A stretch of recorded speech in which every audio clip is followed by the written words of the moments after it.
javelins, freelancers, ladies, gentlemen, boys and girls, welcome to another report from Anthem Universe. I am one of your hosts, Earl Gaz, and today, well, BioWare has not only answered your concerns, but I think pummeled them. Since February 1st, YouTube has been inundated with videos of concern for Anthem's endgame, based on captured footage from parties like ourselves and from other game changers. But it's been easy to get caught up in the debate. As we have played a reasonable amount of Grandmaster Endgame, we have chosen to show gameplay only up until this point, in the hope that you might be able to decide what your thoughts are on Endgame. Fortunately, BioWare has stepped up to the plate with Part 2 of the Anthem gameplay series, which focuses specifically on the Endgame content and a little more on personalization, with of course game director John Warner. For gamers following closely, there was not a lot of new information gleaned, but more confirmation around the upcoming Endgame, and of course the aspirational content that had been hinted at back in December. Now the video starts by introducing you to the Heart of Rage, which I should add is an amazing opening mission involving a cataclysmic event, Titans, and Halleck. Now I'm not going to spoil it for you here, but needless to say, players will be exceptionally happy with the opening exposition of Anthem. It had us smiling from ear to ear in its execution. I must say though, I am somewhat surprised that they have even shown elements of this mission, but more Anthem is good Anthem. Now we are also shown once again a legendary luminary, which as you recall is essentially a Scar mech, along with some exceptionally bedazzling javelin armor kits and commentary to the path to glory. Now remember, the endgame in Anthem is the concept of the path to glory and is trackable both within Fort Tarsus and the recently announced launch bay that it's attached to. Now as such, just to give you some summary, the core endgame is now this: 6 modes of difficulty, crafting, daily, weekly and monthly challenges, contracts, legendary contracts, free play, strongholds, new missions, characters and stories, and cataclysms. So I'm going to go through those briefly to break it down like James Brown and to give you some insights into what to expect once you pass level 30.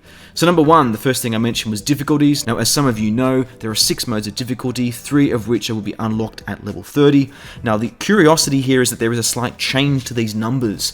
In the past, you may remember that Grandmaster 3 was actually a 3,100% increase on enemy damage. Now that has actually been scaled back to 950, so the new numbers you'll see there on the screen: 165% increase to enemy damage for GM1, 430% increase to enemy damage on GM2, and if you're feeling clucky, Grandmaster 3, 950% increase on enemy damage. Now that is going to be something impressive for you to run a solo, and probably going to be something special for the min-maxers, definitely something for group play. Number 2 of the endgame is of course crafting, and that is crafting or the endgame hunt for the best weapons with the best inscriptions in conjunction with the best gear to fill your 3 gear slots on your javelin. Now that will keep you busy to no end. Now I know that's probably the obvious point, but crafting is obviously number 2 for the endgame. Number 3 and 4 are actually linked. So 3 is the daily and weekly and monthly challenges, 4 is of course the contracts. The reason they are linked is because they are connected to crafting. That is to say that daily, weekly and monthly challenges will give you your materials for crafting as well as coin. Also linked, as I mentioned, is contracts. Now the contracts will give you blueprints. So remember, these are those unpredictable missions. These are the missions from factions such as the Arcanists, the Freelancers and the Sentinels, and you deal with various problems in the world.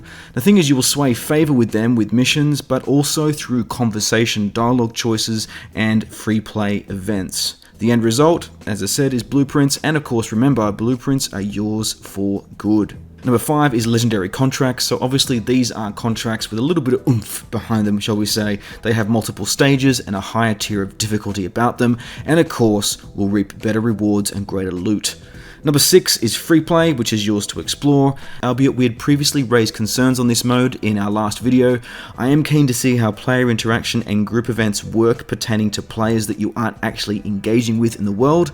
As I mentioned in that video, do check that out if you're curious. It's called Issues and Concerns of the Open Demo, but we'll see how that pans out for final release. Not sure how it's going to work too well in public environments, but I trust BioWare at this point. We'll see what pans out at launch. Number 7 is Strongholds. Now remember, these are the 4-player challenges that you have already seen. The Tyrant Mine is what many of you have played in the open demo, and that was your first encounter. There is, of course, 3 of these. Remember, for launch, some have said that's not enough. For the moment, I'm going to say it will suffice. I would like to see more, but I think they need to move to Strongholds pretty quickly beyond launch, so it should be within a month in order to keep people engaged in the endgame content. Number 8 is the promise of new missions, characters, and stories. So the video specifically makes references to that point, showing some new characters we have yet to see, and that will be exciting to find out as the game rolls out. And last, but certainly not least, the mighty number 9, Cataclysms, world-changing events. Now, these are probably the nearest equivalent one might have to a raid. They are time-limited events involving extreme weather and world-changing scenarios. So again, that will be the big stuff we'll see. We're yet to see significantly what that looks like. Perhaps the weather storm we saw in the open demo was a hint to what to expect, but certainly we'll be watching closely to find out what is involved with Cataclysms as it comes to launch.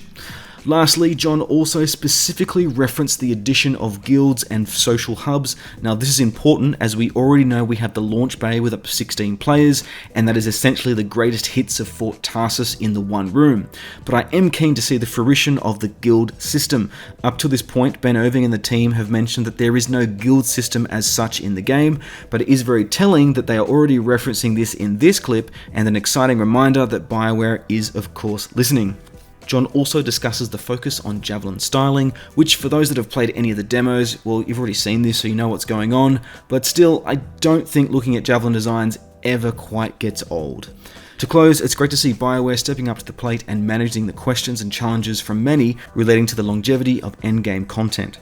Whilst games of this ilk tend to rely on strong endgame, I am reasonably comfortable from our gameplay at capture events to this point, and from what has been shown that BioWare is doing right by the players.